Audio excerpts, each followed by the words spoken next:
So welcome back into another One Piece card game video, and today Bandai went ahead and confirmed that the rest of the stuff that we thought wasn't gonna get unrestricted is now unrestricted, which is kind of crazy, but whatever. I mean, hey, we're on the same playing field as everybody else in the world, just a set behind. That means Nami's coming back, Radical Beam's coming back, both New Gates is coming back, and both Marcos are coming back, which is nuts. But that's not what we're going to be focusing on today, because that's going to be an entire other series of videos exploring OP05 with the new ban list between Zoro, Edward Newgate, the new red-purple decks. I was going to be working on that, but I guess now we have some new cards to throw in there. Today, we're going to talk about Betty, and she's pretty cool, man. I'm not going to have like a whole guide for it, just like my other videos. Of course, if you have been enjoying those take a lot of work, a lot of time invested. Please go show them some love, and of course subscribe, because honestly a lot of you aren't subscribed. You click on the video, look at the list, whatever it may be, and you don't hit subscribe, which is kind of crazy. Here's a list that we're going to be testing out, and honestly I don't mind this list. What really happens with pretty much all of the Betty lists is that you're going to be using all of the Revolution Army stuff, right? All of the Revolution Army stuff, all of the trigger stuff, like all of the 5k bodies between Smoothie and Cracker, Sanji, Satori, etc. All of those are going to be automatic includes. The only things you really need to know is how to sequence a turn to go for an OTK, or at least a really strong turn for them to take life. That's the whole point of this leader, right? For those who are uninitiated, activate main once per turn. She's a red yellow leader with 4 life and 5k as a leader.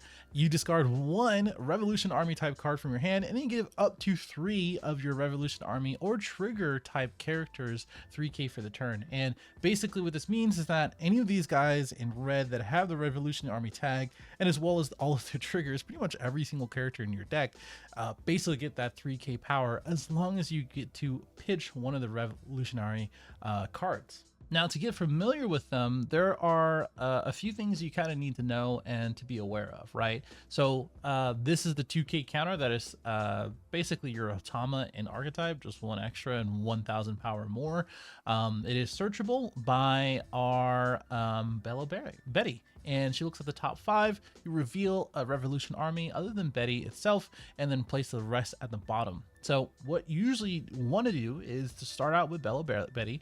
What's interesting is that in this leader, pretty much everything is able to attack because you have that 3000 power. So all these 2k bodies, Betty, that is your searcher, is now a 5k.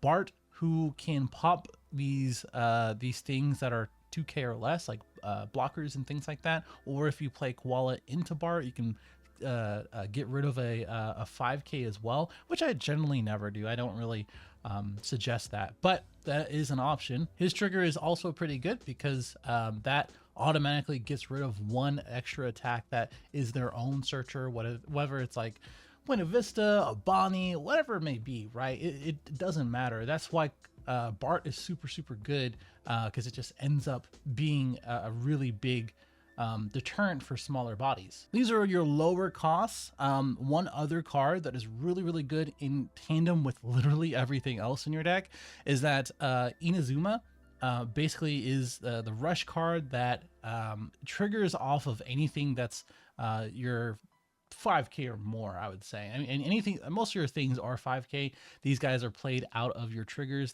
I shouldn't really need to talk about these. Cracker's awesome because you are a multicolored leader. You want them to swing to get these bodies on board. Cracker's awesome on curve as well. I talked about in my previous video with the Nell. And then Smoothie is just that extra 5k body. You really never need to use her when attacking to give her 2k power, but that's usually if you are like at 1 life and you want that extra boost to go for game. And then Sanji is an awesome blocker. Satori is just a 5k body. You never play it for 5. Now, and he's a 2k counter. Now, Inazuma basically says that all of your guys are going to be played, and then you go over 7k, which, by the way, this if you have another character for 7k or more, you can just put 2 Dawn underneath something that is a 5k, and now you have a 7k character for the turn. This also works with Ivankov, where If this has 7k power or more, you put two Dawn underneath. It's just hidden text. You can play a 5k or less, which usually means you can play the rush card that triggers off of him. So that way, if you play this with the Emporio Tension Hormone, where you pay 3, you gain 3k for the battle as a counter, and then you play a card 5k or less from your hand. Usually that is the Emporio or Karasu, but Karasu is a whole different other story, to be honest. But this is really just a utility deck. There's a lot of like utility in the cards. There's a lot of things you kind of have to get used to when playing out these cards. Anyway, Inazuma, really good. You play him out for 3, you play him out for free. You use Karasu to -1000, which is, I think Karasu is the best card in the deck. I know Emporio is awesome, all these other triggers are great, but Karasu creates it really makes this deck. It really makes you able to make them get punched for so much damage, because now, you know, that red purple Luffy is only a 5k. That now Newgate is also only a 5k. Every other leader is also now just a 4k, which you add a Dawn up to these guys who are 5ks, because you just pitch a card. You don't use any Dawn for your Betty effect. You just pitch a card and you're good to go. Then if you're swinging 6 or higher, it just makes it a super difficult time for your opponent.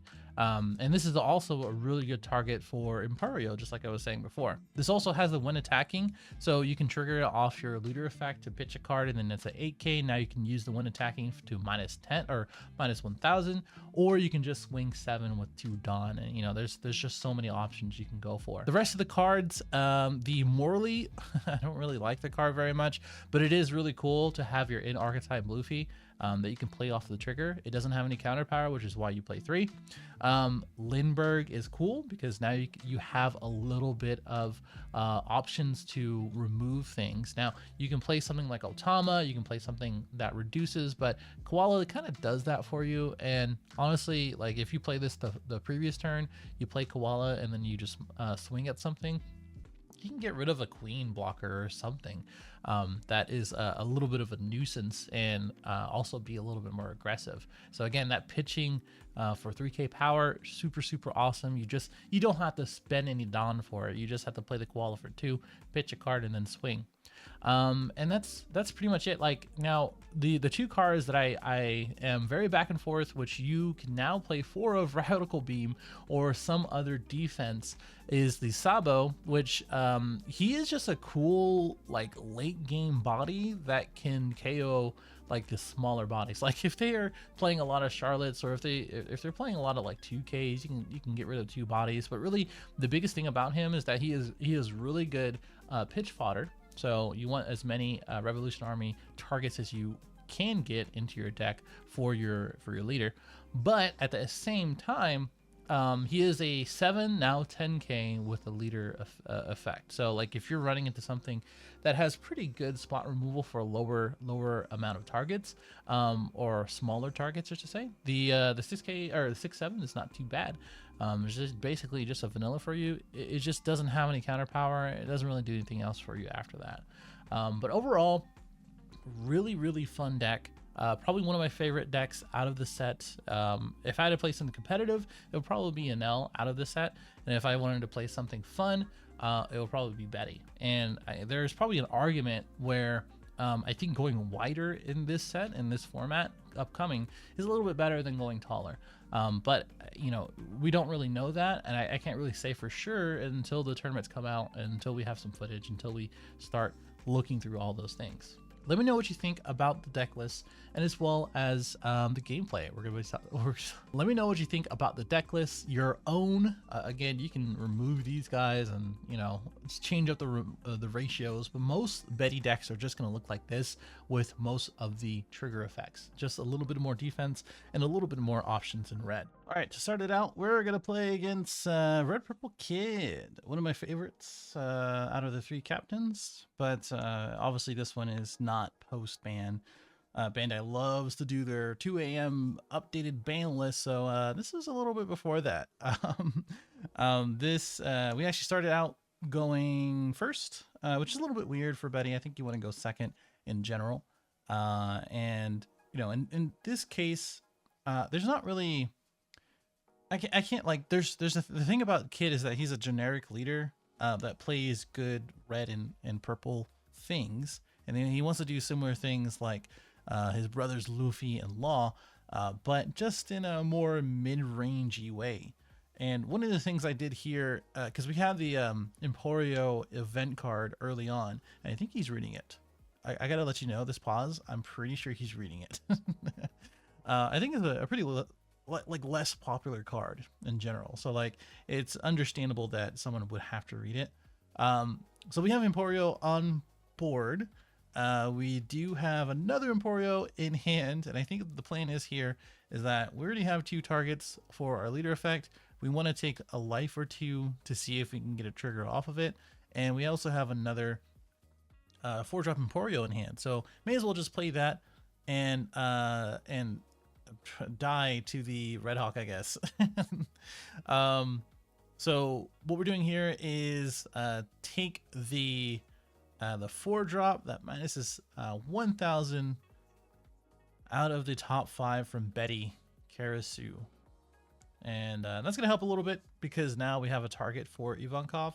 It's just that we don't have a target for our leader effect. So him swinging here might be pretty cool. So that way we can get a cool, another cool target. And see, this is what I'm talking about before, where I can just use leader effect for our Sabo. We can play out not only Inazuma from our first Emporio, but also our Karasu from our second Emporio. And that's what makes this deck kind of crazy, is the fact that we can get so many buys on board, get huge amounts of attacks, and minus 4,000 or 4,000 minus 1,000 to make someone 4,000. I think this is a huge showcase of what you really want to do with the deck. And we might not win here, which is fine. You know, you might have another Red Hawk, you might have something else. Doesn't really hit any of the cards on our board, so that's perfectly fine. But the fact that we are able to play all these things and still have 5 Dawn open is still pretty crazy, which is why, you know, there should be an argument to play that that 3-cost Emporio event card, because we basically played something that it cost 4 on their turn, allowed us to play 2 pretty big bodies that are doing a lot of work here. We're speaking 8s here because of the 6,000 power Kid. So he's pitching a lot of cards in general, and our last swing is going to be 9, which he's either gonna have to take or the Kid has to block, which is both not great. Now the crazy thing about Karasu is that he still has the minus 1,000 power effect, and he's just crazy, man. I really love the card and the amount of utility you get out of it. So anybody who's playing against it should get rid of that immediately. That and the Emporios. So it's a little bit difficult, the fact that I have 2 of them on board and a Karasu. So he could play a little bit of cleanup. Haruta can swing into my Betty. He can swing into my Emporio, which is going to happen here, and also get rid of the lower cost rush card because of Killer's effect. As soon as you minus something with that 5-cost killer that's out of the starter deck, the ultra deck, whatever you want to call it, it can pop a rested 3-cost. So here we're just deciding kind of what we want to do, and I think we could take game here effectively. He has 2 open up. The Red Hawk does something for him, and I think what we're gonna do is probably just pitch out the Kuma in order to give our boost for these 2 cards. We're gonna play around the Red Rock, obviously, and then just gonna swing big wherever we can. So I swung 8 at the Haruta because of his blocker, and honestly, I just didn't want to get cheesed if I didn't need to. I think like I said, I think it probably would have been fine just for us to do this and normally just swing, use the leader swing for that. But I'm a pretty passive player sometimes. So, and you know, there are guard points in hand. There are, you know, Red Hawks, red whatever. to kind of prevent that. So, you know, you can understand my concern. And it's good that we got the kid out of the way. We have 4 opened on for a Sanji, and we're pretty healthy, 3 life total. So there are different situations as Betty where if they just swing at your board and you aren't able to close the game and they just have removal for everything, then you're just going to be in a really tough spot. And I've been there. It's been very tough. So he's going to swing here at Karasu. Karasu. We could block here. We just got to do the math. I think we block and then just protect with our 2 cards in hand. The only issue here is that the fact that we just don't have a Rev Armory card in our hand. So if he does swing here for 7 for one of these guys, we have to pitch both cards and then hope we draw another Rev card. And if we don't, then we swing everything with our leader and just keep our 2 4 costs inactive. And then just not worry about it, because he's not going to be able to get out of that for sure. So just a 6k swing, which is pretty simple. Yeah, this makes it pretty easy after drawing the Sanji. We put 6 on our leader, I think. He is a 7k leader, and that's pretty much it. That's all we have to really say. I was just doing the math and seeing, you know, if it's worth him being a 6k leader instead. And I think we're just going to go for it. Because we can make him a 6k leader. We can swing as well with our 2 bodies. And again, just playing it a little safe. The blocker comes down. Unless he has like something to reduce it, Newgate's not going to do anything to it. And I think that should be a wrap, honestly. And there's no telling of what triggers I have in hand or in life. Could have another Sanji blocker. Could have something else that can be a little bit better for us. But that is a concede. We're going to say GG there and move on to the next game. All right, next up is Rebecca. So Rebecca's interesting because they have all the removal in the world. So like you just can't play your 2 costs, your 4 costs, your 3 costs and let them sit there. This is where the event card kind of comes in too, where if they ever swing with Kairos after they use all their Dawn, that's like super good for us. Because then we don't have to really worry about them using their Dawn to remove it. And we just have another body to swing with. So we're probably going to swing a little hard with our leader early on. Get this Betty out. Probably get the Emporio. Yeah, that looks pretty good. They're going to play probably a Leo or something stupid to get rid of our Betty. Which is why, you know, like every facet of the game for, going against Rebecca, which I guess we didn't see it.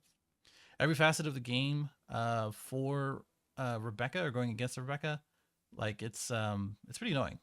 It's pretty annoying. They have an answer to remove literally everything. And if I could have done this turn a little bit different, I could have played the Kuma to pop the Rebecca, play the Inazuma, and then just use leader effect to swing with both Betty and as well as Inazuma. Because that is a 7k swing and a 5k swing. It's a little bit better. And we can clear out his board just a little bit. He can swing with the Tashiki, but that's pretty much it. Like they have to rely on their event cards, their Kairoses, their whatever, to remove my guys. And they're not really swinging. I mean, I guess they could swing because of the Coliseum now, as soon as they play something, but still. So the Kairos come down. And again, you know, that's where, you know, you want to make sure that you get the use out of your character cards before they get removed. For some reason, he's swinging 6, which is cool because now we get a Cracker. He's also tapped out. I think that's where, you know, as a Rebecca player, you probably should just keep in mind that, hey, I gotta make sure that he doesn't play any triggers. Like that's one thing to know about or this deck in general, right? So I was gonna play the one in general I didn't even finish that thought. In general, that we can play our triggers or something's gonna be playing off triggers. So I was gonna play the Karasu for 4, but I think the better play here was to play the rush card first, give that boost to him, play out the Karasu from the Ivankov. And the only reason why I'm swinging here is just because I know that they're not going to save it, or I know that's 2 extra cards that they can't defend their life with. So I'd rather them swing there and just have a little bit better a time um, when swinging at life if they pitch 2. I'm going to swing 9. These numbers just got big. Like it got out of hand when the Cracker landed its attack for 10, 11, right? Like, and now we're going to play another Betty to search up maybe another Karasu, another Ivankov, right? Maybe another 2K to defend their stars with. Look how many cards are getting out of their hand. It's just crazy. I was thinking about here either Karasu, the 2K, or Inazuma. Inazuma might be the best bet here because now, you know, I'm going to have at least guaranteed 3 attacks unless they remove those. But they really have to start focusing on the threats in front of them, which are the 4, 4, and 3, and he just quit. Like, I completely forgot he quit. Hopefully this kind of showcases how powerful Betty can be. I think it's not something that people should sleep on, but also something that you should consider on a tournament level, in which how consistent can you make this deck, and how much can you get familiar with the sequencing. That's the important part, because you know, misplaying in this deck means you lose. And the other part of it is that if your opponent knows how to remove efficiently and knows how to play around the swings and amount of swings that you have access to, especially if they are just playing the same way you do, as in if you play out character cards but not swing with them, and you're preparing for the clapback as your opponent, that is, and you can't close out the game, then you're just going to get your board removed, and it's just not going to feel that great, because you just really don't have anything else after that. So let me know what you think in the comments below. Let me know what your deck list looks like, and subscribe, please. Subscribe if you are new. I'll see you in the next one.